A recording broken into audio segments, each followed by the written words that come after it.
बिस्मिल्लाहिर्रहमानिर्रहीम। अस्सलाम वालेकुम व्यूअर्स, आप देख रहे हैं मेरा YouTube channel Asif daily vlog. मैं हूं मोहम्मद आसिफ असलम। मेरे चैनल पर आने का बहुत बहुत शुक्रिया। जो दोस्त मेरे चैनल पर नए हैं, मेरी उनसे गुजारिश है जल्दी जल्दी मेरा चैनल सब्सक्राइब कर दें और घंटी वाला बटन दबा दें, क्योंकि आने वाली हर नई वीडियो आपको बआसानी देखने को मिल सके। बहुत शुक्रिया।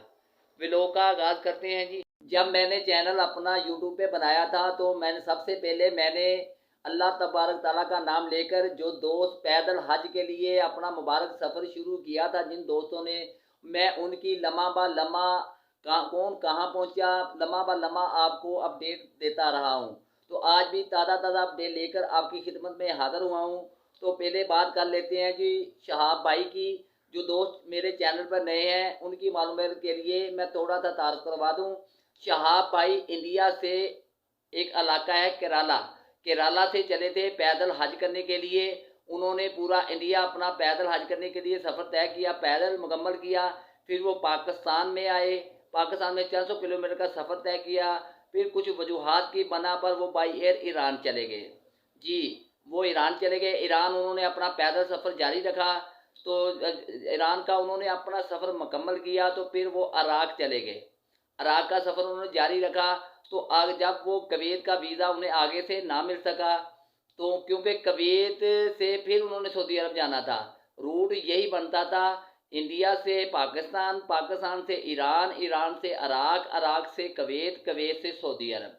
तो कुवैत ने उनको वीज़ा ना दिया, तो वहाँ पे फिर उन्होंने अब कशमकश में पड़ गए। लेकिन वो जहाँ ठहरे हुए थे शहाब भाई, वो इराकी फ़ौजियों की छोनी का इलाका था, तो वहाँ वो ठहरे हुए थे। तो उन्होंने जब उनसे हाल अहवाल किया, शाह भाई ने बताया, अपनी पूरी प्रोसीजर बताई कि मैं कहाँ से आया हूँ, किस मकसद के लिए आया हूँ। तो उन्होंने वहाँ उन्हें एक परमिट बना के दिया। वो जो सऊदी अरब और इराक़ का एक बॉर्डर, जो बॉर्डर लगता है उनको, सऊदी अरब और इराक़ का, तो वहाँ पे सिर्फ फ़ौज आ जा सकती है, फ़ौजी एक्टिविटी हो सकती है। लेकिन उन्होंने स्पेशल परमिट बना के दिया कि आप इस रास्ते से सऊदी अरब जा सकते हैं। तो अल्लाह तबारक ताला की खास रहमत हुई उन शहाब भाई पे, और वो परमिट लेकर अपने सफ़र पे रवादमा हो गए। अभी तक तो जो इतलात आ रही हैं, वो मेरे पास जो इतलात आ रही हैं, कुछ यूट्यूबर कह रहे हैं वो सऊदी अरब में सफ़र जारी रखे हुए हैं, कुछ कह रहे हैं अभी इराक़ में है। तो मेरी इतलात के मुताबिक अभी वो अपना सफ़र अनकरीब वो सऊदी अरब में पहुंचने वाले हैं। तो ये थे शहाब भाई, जिनके बारे में आपको मैंने शुरू से लेकर एंड तक बता दिया। अब बात करते हैं दूसरे भाई हैं उस्मान अरशद भाई, जो उकाड़े से पैदल हज करने के लिए निकले थे। माशाल्लाह उन्होंने पूरा पाकिस्तान पैदल सफ़र तय किया। फिर वो ईरान पहुंचे, ईरान का मुकम्मल सफ़र तय किया। फिर वो आगे इराक़ का उन्हें वीज़ा ना मिल सका। फिर वो वहाँ से उन्होंने समुंदर के रास्ते वो यूएई में पहुंचे, क्योंकि यूएई ने उन्हें वीज़ा दे दिया था। उनके साथ ईरान से उनके साथ भी दो दोस्त थे, खालिद साहब और एक और भाई थे जिनका भी मेरे पास मेरे दिल में नाम नहीं आ रहा। खालिद साहब तो साथ थे उनके। उन तीनों ने माशाल्लाह ईरान का मुकम्मल सफ़र तय किया। फिर वो यूएई में पहुंचे, वहाँ से उन्होंने अपना मुकम्मल यूएई का सफ़र तय किया। फिर वो सऊदी अरब पहुंच गए। सऊदी अरब में अपने सफ़र जारी रखे हुए थे। अचानक उनको हादसा पेश आ गया, तो कंटेनर ने खालिद साहब को टक्कर मार दी और खालिद साहब शदीद ज़ख्मी हो गए। अभी तक की इतलात के मुताबिक खालिद साहब अस्पताल में ज़ेर इलाज हैं सऊदी अरब में। डॉक्टरों के मुताबिक उनकी हालत ख़तरे से बाहर है। 2 या 3 दिन के अंदर इंशाअल्लाह ताला उन्हें छुट्टी हो जाएगी वहाँ से। और उस्मान अरशद भाई जो हैं जी, उस्मान अरशद भाई ने अपना रियाज से अपना पैदल सफ़र का आगाज़ कर दिया जी।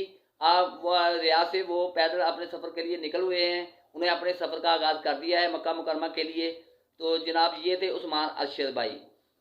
ये आप बात कर लेते हैं शान गाजी भाई जी। शान गाजी भाई जो लाहौर से पैदल हज करने के लिए निकले थे जनाब, और उन्होंने पूरा पैदल पाकिस्तान मुकम्मल सफ़र तय किया अपना, और उसके बाद ईरान में दाखिल हुए।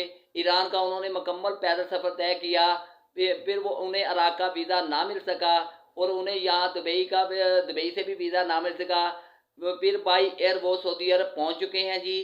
जी आपने सही सुना, शान गाजी भाई अल्लाह तबारक ताला की रहमत से सऊदी अरब पहुँच चुके हैं। आज उन्हें दूसरा दिन है और उन्होंने एहराम बांध लिया है। और माशाल्लाह उम्रा करने के लिए वहाँ पहुँच चुके हैं जनाब। जी मेरी तरफ से शान गाजी भाई को बहुत बहुत मुबारक हो जनाब कि अल्लाह तबारक ताला की ख़ास रहमत से उन्होंने अपना ये सफ़र मुकम्मल किया और अपनी मंज़िल मकसूद तक पहुँच चुके हैं। तो ये थे जो पैदल हज करने के लिए दोस्त निकले थे, उनकी लम्हा ब लम्हा एक्टिविटी लम्हा ब लम्हा आपको बर वक्त इतला देता रहा हूँ और ये तीनों दोस्त अपनी अपनी मंजिल की तरफ रवां दवा हैं। तो दोस्तों अगले व्लॉग में नई मालूमात के साथ आपकी खिदमत में फिर हाजिर होऊंगा। तब तक मुझे इजाज़त दीजिए। पाकिस्तान जिंदाबाद।